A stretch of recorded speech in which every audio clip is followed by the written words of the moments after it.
welcome to an episode of Us the Betrayed. I'm Sharon, And I am Rae. and today we are going to talk about the superpower of compartmentalization. Ah, And I say it that way because I think in a lot of the literature and a lot of the podcasts and stuff, we look at, oh my gosh, my husband compartmentalized and he had this secret life. And how could he do that? And it allowed his addiction or his acting out or his problematic sexual behavior to continue for so long because he was so good at compartmentalization. And all of that is true. Right. All of that is true. I often say to new couples who come into our practice, we're going to teach him. Sorry, those of you guys who are betrayed, I really am trying to take notice of how I say this. Sometimes so much of what we talk about really feels to me gender oriented. And I feel like that this is one of those conversations. It's not that you can't learn from what we're talking about, because you absolutely can. Learning to compartmentalize the emotional piece of this is so important.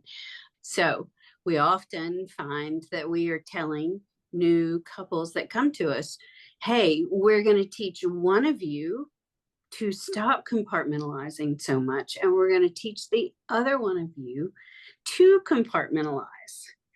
And that sounds like crazy talk, doesn't it? well, yeah, the first question that comes up in my mind is, how does that go over? Well, as we lean into the explanation of it, then it makes sense. So the other way to say it is we're asking the unfaithful to be a little more externally focused, and the betrayed to be a little more internally focused. So pay attention to what's landing, what's happening inside, because we have been groomed within the relationship, but as a female betrayed partner, also by society, to always be looking outside and taking care of everything. And so we want the unfaithful to do a little more of that. And we want the partner to do a little less of that. And it is a hard skill to learn. It's a simple idea, like so many of these in our recovery, but it is golden when you start to use your internal barometer. Is this okay? Do I want this? Do I like this? So that we can show up authentically as ourselves. And I think compartmentalization and showing up authentically go hand in hand. Well, and I really love the way you cue that up because the way you're describing how couples approach and the things that they're asking or expecting from us very much resonates. I spent the bulk of my marriage in a very anxious attachment mode. And so Mm. for me, the idea of compartmentalization or detachment of most kinds felt punitive. It felt disconnecting. It felt alienating. It felt like abandonment. So when I looked at compartmentalization, it always translated into someone was keeping something from me. Someone was enforcing separateness or separation between myself and the person I loved. And therefore, it felt like a very threatening concept. It also had very negative and traumatic energy attached to it because it had been weaponized against me in my relationship. Compartmentalization was how my husband was able to say to me with a straight face and all of the emotion in the world and his whole heart into it, I'm doing everything I say I'm doing. I'm not keeping secrets. I'm not screwing around behind your back. It's all okay. And still maintain some semblance of a very separate, very secret life. So I tell a story sometimes about toward the end of that relationship when I was volunteering at a retreat for betrayed partners. Now, my role at this particular retreat, one of the roles that I was there to facilitate, was I was the chauffeur. We were up in the mountains of Colorado, and one of my jobs on one of the days of the retreats was to load these dozen women into a great big huge minivan and drive us up to hot springs in the mountains up there in Colorado. So a few minutes literally before we're about to load into the van and drive up for this self-care afternoon in the midst of what was a very intensive therapeutic retreat, I got a text from my husband with information that broke me wide open. And in that moment, I remember realizing I've got choices.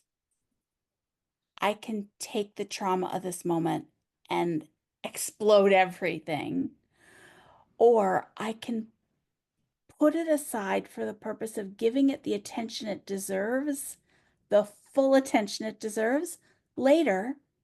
Because right now, what I really need and want to do is go do my job. I really want and need to go do and give what these women were asking and needing of me, knowing that I would get back to that. So I climbed myself into the car. I drove up to the hot springs. It was a really great opportunity to have my eyes watering, right? And to be in a steamy, moist environment where I could just be in my own skin with other women around me and get back in the car and deal with it in the aftermath. But a couple weeks after that, I remember going to our dear beloved Sarah. By the way, I was thinking when we finally get Sarah on the podcast, we're gonna have to count how many times we've brought up her name, like and surprise her with Oh, that info, because like we talk about her all the time. But I remember talking to Sarah and saying, help me reframe this because I'm struggling to do this for myself. I feel like he compartmentalized so much of his life. And now, through no fault of my own, I'm feeling forced into a situation and into a scenario where I'm having to do exactly the same thing. mhm, And I remember her saying, okay, I get that. Makes perfect sense to me. I get that. She said, I wonder if, in terms of a reframe, we can think of it this way. mhm. You were having brain surgery, and the morning of your brain surgeon gets into this huge fight with her husband. And she drives to work and she's getting ready to gown up and scrub in and take that scalpel and cut into your skull. Would you want her to be able to compartmentalize what just happened in her relationship and focus on doing the job at hand, which was, saving your life? And from that moment on, I've never looked the same way at that concept of compartmentalization. It gave me a way to think of it as a tool that I could utilize versus a weapon that I could weaponize or was weaponized against me. I love that story. And yes, of course, Sarah, Sarah, Sarah, there she is with all of her wisdom. I think about how we so often hear from partners, this season in my life has me acting at my worst. Like, this is making me be my worst, right? And if we can use that skill of compartmentalization, we can minimize that catastrophe. Mhm. We can say, I'm feeling this way right now, and reach for some regulation. Our minds cannot overpower our bodies alone. We must couple a decision. I'm going to compartmentalize with some regulation. So, some breath work, some tapping, some bilateral body movement, some way for our body to buy into the idea that we're going to compartmentalize right now so that we can show up in whatever situation is in front of us as ourselves Mhm. and not the worst version of ourselves. Mhm. Mhm. Some of the ways that we help folks learn to practice compartmentalization for healthy intentions is by creating what I call a God box. And if you're not Christian focused, then it can just be a worry box or a I'm going to let this go box. And so if you write down absolutely everything that you're worrying about, and I mean everything, on little pieces of paper and fold them up and tuck them into a box, if you can practice pulling out that box every morning, opening the lid, and going through each worry and then putting it back in the box, right?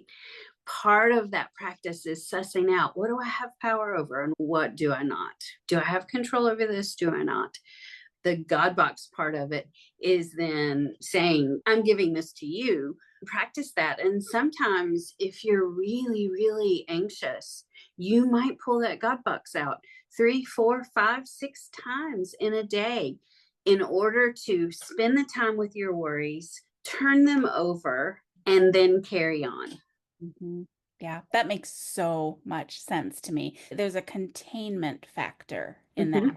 I remember telling someone once early on, I was so worried that if I handled something this way, I was going to screw it up. And if I handled something that way, I was going to screw it up. And I just remember her looking at me with so much tough love in her voice and saying, honey, you're not that powerful. There is a limit to how much power you have in this situation. So, potentially you're not actually going to screw it up. When I think about that season of my life, when compartmentalization became a necessity, it was a self-preservatory practice to develop. I did a lot of moving from space to space within my living area. I remember you talk about how after your betrayal, you quit seeing clients for a while. I didn't. I was willing to. I didn't ultimately end up needing to. I had some really great people helping me to evaluate and assess that situation. But I needed to have a zone in my home where I talked to my therapist, where I talked to my bestie, where I talked to my friends and my attorney and all of the things, and a completely separate room of my home where I talked to my clients. And what's crazy awesome about this, Sharon, is no one told me to do that. I didn't even realize I was doing it until I'd already been doing it for several weeks.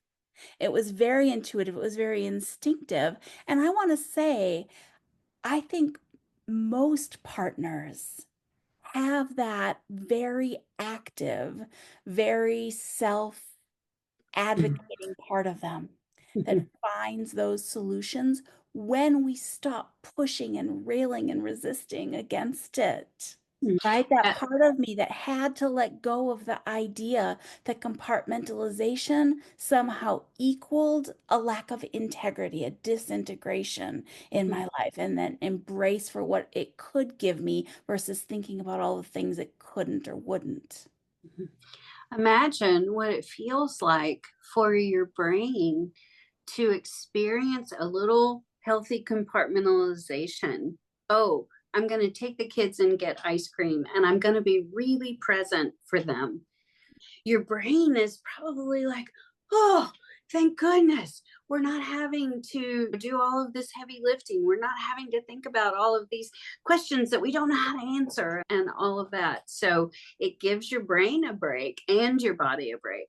Yeah. Yeah. One of the things you and I talk a lot about is finding ways to talk back and boss our trauma brains around a little bit. Tell it who's the boss. Because here's the thing, our trauma brain already knows how to hyper focus. It does that without us even trying. We don't have to learn that part. What we do need to learn and where we can take that hyper focus that it already knows how to do is tell it where to go.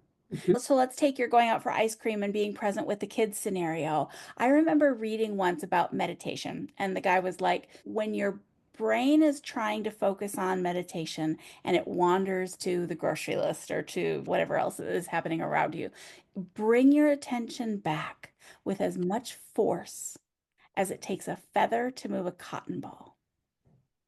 And I remember thinking, what a beautiful, tender, compassionate way of thinking about the fact that we do need to intentionally show and share and really direct our attention and energy where we want it to go. But we don't have to be forceful and we don't have to be aggressive. We don't need to be harsh about it. We can do it with as little force as it takes a feather to move a cotton ball. I just love that. That is such a great way to look at it. I remember using a behavioral tool to get my mind off of James or in the early times because he was renting space in my head that I could not afford for him to have. My kids were little. I really needed to be present for them, and I wanted to be present for them, and I wanted to be present for myself. But all I could think of is, where is he? What's he doing? Just constantly that rumination. And so I'm kind of made a deal with myself. And remember, I'm sort of the sassy one. Well, you could take the S off of that and say that as well, right? And so I said to myself, every time you think about him, you are going to have to stop what you are doing, and you are going to have to redirect your brain. And you cannot begin whatever task you are doing until you have thought about something different, until you've changed the channel. Mm-hmm. For 3 straight days, I got 0 done. My kids were late to school every morning. I was late picking them up every day because I had to keep pulling the car over and stopping and changing the channel. But after those 3 days, the relief that I felt, the lightness that I began to notice in my body was so refreshing. And what a shock it was. Like, how long had I been doing that? Mm-hmm. And you know, my story, I had been doing it with him, but I'd been doing it with my ex-husband as well. And even while I was married with James, I often said, oh, I have 2 husbands. And so to create that space just for me, in my head, in my heart, in my body, was tremendous. I used prayer to compartmentalize. I also used journaling. My journal was a compartment. Yes. Yes.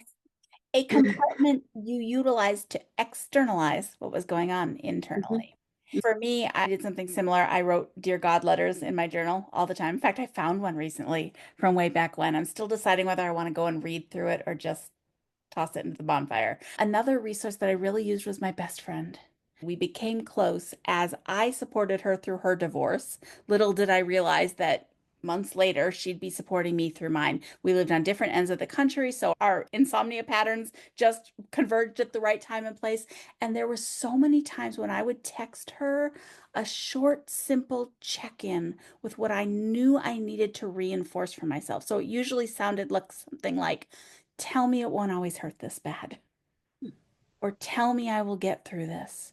Remind me I've got what it takes to get through this. Remind me I can do hard things. Obviously, I already knew it because I was literally saying it as a statement and an affirmation for myself, but I was not alone in it. I was kind of looping her into my compartment with me and Mhm. kind of drawing off of her strength from across the country to be able to reinforce myself and feel less alone in all of that. Mhm.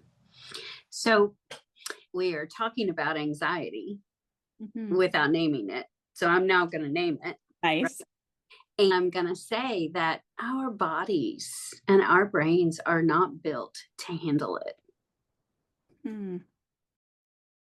When we worry incessantly about something like the doctor's appointment in 10 days, that worry does nothing for us positively. It can have very negative consequences on every arena of our life. So if you can learn to compartmentalize your worry, your life's going to change. I'm realizing as you say that and connecting it to this concept of compartmentalization, that tool we talked about a couple of weeks ago about pain from the past and fear for the future and separating those things from today's truth, because today's truth is what we have to work with. Mhm. I'm curious. I'm making up in my head what some of our listeners might be thinking in terms of, okay, these all sound like really great coping strategies for individual trauma, working ourselves through that individual anxiety that we carry alone on our own shoulders. But how does that translate back into an impact or an effect upon relationships? The worry or the lack of worry? Sure. So if we look at worry and where it falls within a relationship, if you can imagine the space between two people, if it's full of worry, Mm. how do you connect? And what you're worrying about might not be what the other person's worrying about. And then we have you going like this. So if we can speak, and this is a great opportunity for us to say, one of the most magical things that you can learn as you are healing relationally is to use I statements. Not you're doing this, you did that, blah, blah, blah. I am concerned Mhm. because I noticed yesterday Life 360 went offline. I felt worried and scared. I wonder if you can help me with that. Mhm. Now, had that happened to me, I didn't have Life 360 on him because I didn't care where he was. There's the sass. But had that happened, I think about some of our clients early in recovery, right? That could jack them for days. Mhm. Understandably, is he acting out again? Is he sober? Is he doing what he's saying? Where's the trust? All of those things. It happens. That's true. But does the worry of what is he doing help you any? Mhm. And some people will say yes, because I don't want to fall back into that trusting person that could be lulled into believing what was happening and not paying attention. And that is true. But worry doesn't have anything to do with your powers of observation, Hmm. right? You can observe it. If you need to write it down so you don't forget, do it. But the worry piece doesn't help the situation at all. Lots of times, if you can speak what you're worried about, the other person in the relationship has an opportunity to step into a space that they may never have known to step into before. I was working with a client earlier today, and she was talking about something that her husband didn't even recognize was an issue. And I said, there are all these emotional avenues that instinctually some people know to drive on. We're taught as little people, oh, birthdays are important. Getting together with family is important. Asking how your day was is important. All of these emotional avenues that you can choose to drive on. But if you are not raised in a family that had that space for emotionality and connection, you don't even know that those avenues exist. So, worrying about something, if you can speak it, and if you can sort of have an active imagination, like here it goes, and I'm going to pop it out like a seed, right? Poop, there it goes. We often call it the hot potato. Go toss that hot potato right into the unfaithful's lap and see what happens. Yeah. I'm not sure I answered your question or not, but I kind of think you did, because identifying that anxiety piece and how much damn space anxiety consumes, how much oxygen it sucks out of a relationship, like what's left? mhm, mhm. And I'm going to take a risk and say something here. When one person's anxiety balloons larger than the relationship can tolerate, and there isn't room for two people's emotionality within that relationship, that's not sustainable. And we see that happen all of the time. And I find myself being careful, thoughtful, tender, but intentional when I say to my clients, there has got to be room for both of you and both of your needs, both of your emotions, both of your growth within this relationship if you're going to be able to keep it alive. Yes, beautifully said. I found a quote that I thought might be appropriate for us today. And I have no idea who Daria De Nova is, but she said, healing requires from us to stop struggling, Hmm. but to enjoy life more and endure it less. Can you repeat that? Healing requires from us to stop struggling, but to enjoy life more and endure it less. Okay, that's kind of brilliant because to me, that's the prize that makes the hard work of learning and exercising something like compartmentalization worth it, worth the effort it takes to make that possible. And I always go back to if we can do it once, we've proven we can do it again. So, really, if we set the goal of being able to experiment and explore what it feels like to do it once, it's enough to get a start, a really meaningful start. One of the really easy ways to begin to practice it is set aside a time in the beginning, like 30 minutes, where you're going to set aside everything that's happening for you and just pay attention to what's in front of you, whether that's your morning cup of coffee, your daily devotional, your exercise time, any of those mindful things that you might want to do. And then if you can practice it there, like you said, if you can do it once, you can do it again. If you can practice it, then you can take it on the road.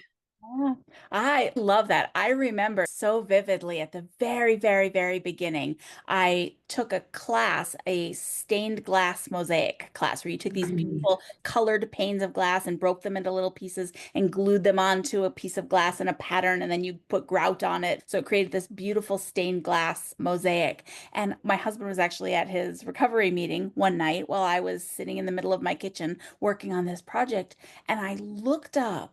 And I swear I thought 5 minutes had passed, and it had been like 2.5 hours. And I had been so engrossed in what I was doing. Seriously, the break that gave my trauma brain for 2.5 hours to not be obsessed with or agonizing over or recycling that trauma in my mind. That was breakthrough stuff for me. And when I say breakthrough, I don't mean that I never had to struggle with it again or never had to get intentional and practice it more, but it was a huge hump to get over, What a beautiful moment of grace, right? right? Or 2.5 hours of moments Can of grace. you feel how viscerally I can still connect to that moment? Mhm. Okay, so we do this thing in intensives where we have our clients smell Play-Doh or colored crayons or something like that because that olfactory sense of being able to remember what it was like as a child to smell those things is so powerful. That's how visceral this memory is for me. I can connect to it instantly. I can feel it. Yeah. So the one last question that's on my mind with this whole compartmentalization topic, and that is, what do you experience or approach as the difference between compartmentalizing and avoidance? Are there cues or are there characteristics that show us or signify or suggest to us that one is happening versus the other? So, avoidance is a default behavior. We do it without thinking. Fair point. If we are practicing the skill of compartmentalization, we are making a choice. I am not going to deal with this right now. I am going to set this aside. I think about how early in recovery, I know for me, I needed to talk about whatever was in my mind and I needed to talk about it right then. And I was going to chase you down until you talked to me about it and until I said everything I wanted to say about it. Right. And how detrimental that was sometimes, not just for our relationship, but for my own well being, because that might be at 3 o'clock in the morning. Right. And I had young children. and I was a human being and I needed sleep and all of that stuff. So, really making the choice, I'm going to handle this tomorrow. I'm going to handle this at 4. Hey, I need to speak with you about something. I'm wondering if tonight at 5:30 we could have this conversation. That is compartmentalization. That's also honoring the other person's stuff. Mhm. So I'll end with the fact that I wasn't very good at compartmentalization early on. And I wake up really early in the morning and my mind just turns on. And I would be looking down like a hawk at James. Um, and I would see him roll. I mean, he wouldn't even be awake, but he might move just a little bit. And I'd be like, blah, blah, blah, blah, blah, blah. Bless his heart. He doesn't wake up the way I do. He stays up later than I did. I mean, it was hysterical. And finally, our couples therapist says, listen, Missy, you have got to give him some space to wake up. And there came the rule, we do not talk about this in bed, right? And then it expanded. We don't talk about this in the bedroom or the bathroom. And there we go with that compartmentalization again. If we're going to have a hard conversation, where are the places in the house to do that? So choice versus default behavior. Brilliant. Thank you so much. Mhm. That added some dimension and some depth, some specificity to that Mhm. distinction that I appreciate knowing. Mhm. Mhm. So I think we've talked about compartmentalization as much as we can, and we look forward to seeing you the next time we come. Please like us if you like us. Leave comments if you want. Our email is askthebetrayed@gmail.com. Remember that we can't do therapy via email, but we certainly will read all the comments and all the emails. And next week, watch for whatever wisdom James and Sam are going to bring you from Ask the Unfaithful. And Thank you. we'll see you same time, same place, 2 weeks from now.